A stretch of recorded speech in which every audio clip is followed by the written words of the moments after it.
2009, unang narinig mula sa ABS-CBN sa pamamagitan ng programang Salamat Doc, ang opisyal na pahayag ng pagpanaw ni dating Pangulong Cory Aquino.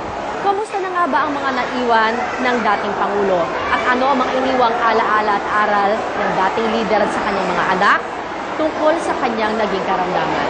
Ito pong ating Health Patrol Special Report. August 1, 2009, ang araw na hindi makakalimutan ng sambayanang Pilipino. Pumanaw si dating Pangulong Cory Aquino dahil sa sakit na colon cancer. Our mother peacefully passed away at 3:18 a.m. August 1, 2009.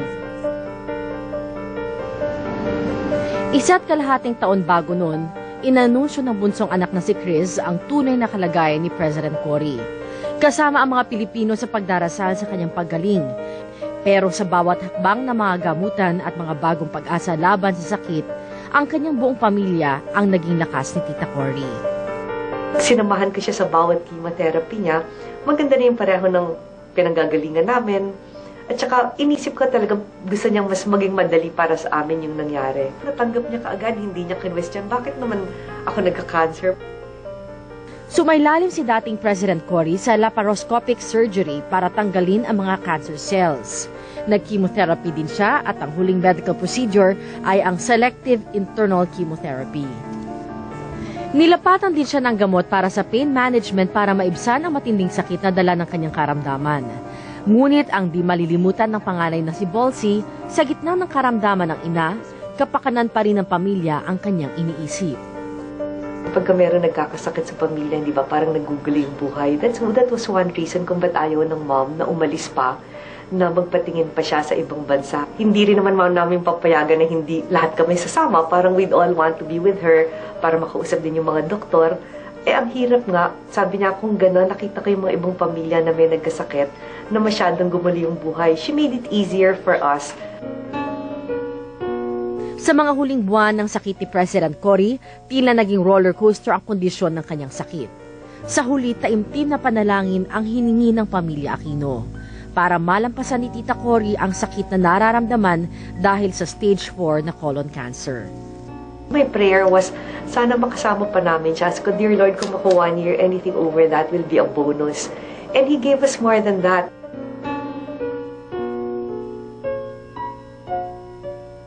Ngunit sa huli, bumigay din ang katawan ni Tita Cory. Pumanaw siya sa edad na 76. Ang colorectal cancer na naging sakit ni Tita Cory ay hindi na bago sa ating mga Pinoy. Katunayan sa datos ng Global Cancer Statistic noong 2002, ikalima ang colorectal cancer sa cancer deaths sa Pilipinas. Ngunit ang pagkakasakit ni Tita Cory at pagiging bukas niya tungkol dito ay nagbukas sa mata at kamalayan ng mga Pinoy sa sakit na ito. Last year, during the height of the late President's illness, di ba?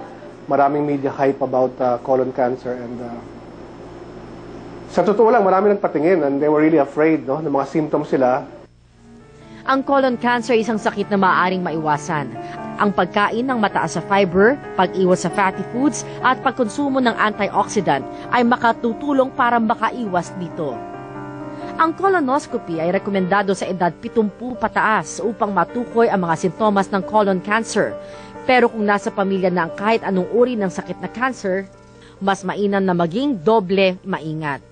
Pero sa pamilya Aquino, hindi kayang buwagin ng sakit na cancer ang kanilang matibay na suporta sa isa't isa.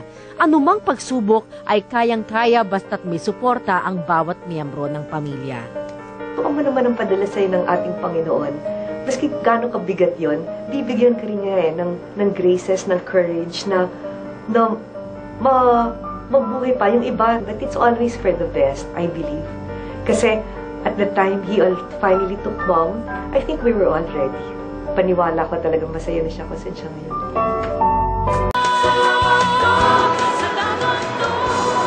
Isa po sa mga libre serbisyong ibinibigay po natin ngayon dito po sa ating medical mission ay ang ultrasound.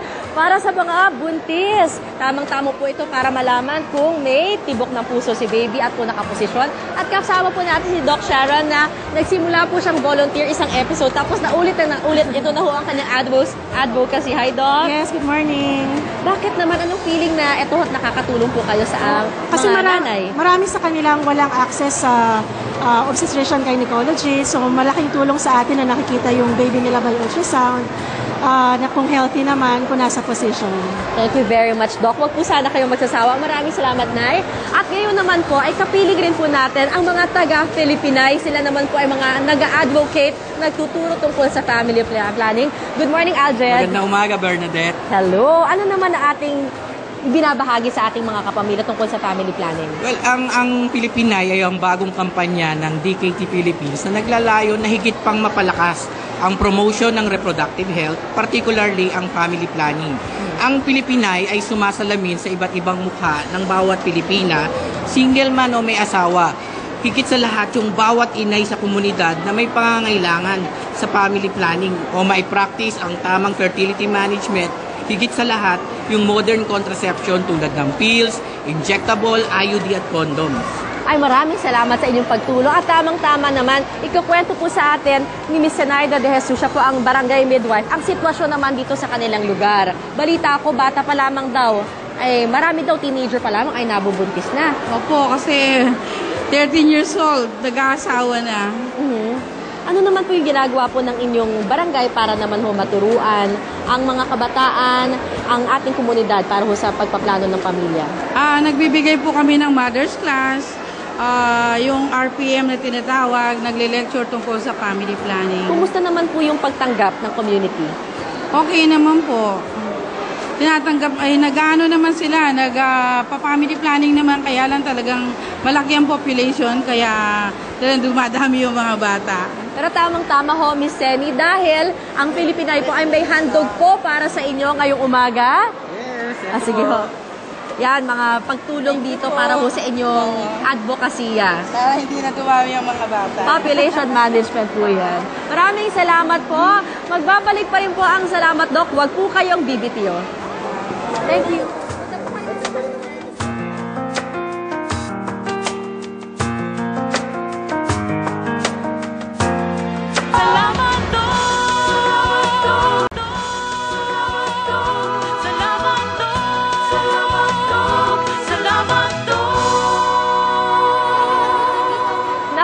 Kapamilya, very successful po ang ating medical mission, our 6th anniversary. Maraming salamat.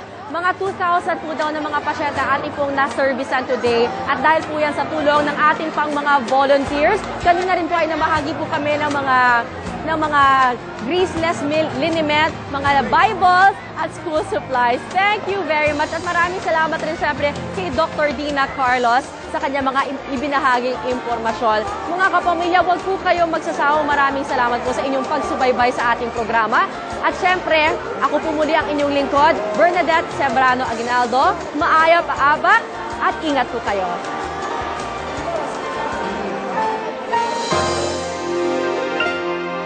Salamat, Dok, sa inyo. Salamat sa pagtulong nyo.